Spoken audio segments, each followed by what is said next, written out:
Peoples party Punjab के सदर कमर उस्मान कायरा ने कहा है कि हुकूमत से उसके इत्तेहादी नाला हैं। अपोजिशन यकजा होकर जब चाहे हुकूमत गिरा सकती है। लाहौर में पार्टी कारकुनों से खिताब में कमर उस्मान कायरा का कहना था कि ये हुकूमत चंद एक वोटों के सहारे खड़ी है।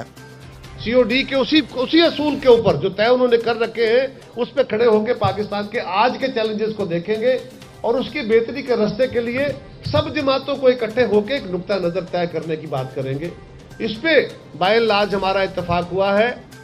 हम अपोजिशन के दौरान चंद इश्यूज पर इकट्ठे होते हैं। यू टर्न पीटीआई की पॉलिसी है, पीपल्स पार्टी की नहीं। उन्होंने कहा कि मैं दावे से कह सकता हूं, इमरान खान ने मिसाके जमहूरियत नहीं पढ़ा। मिसाके जमहूरियत को आगे बढ़ाने के लिए हमारा इत्तेफाक हुआ है। मिसाके जमहूरियत के चंद एक नकात हैं जिस पर अमल दरामद होना रह गया है। मोहम्मद सुलेमान, अल अदनान न्यूज़, खबर वो जो आपका हक है।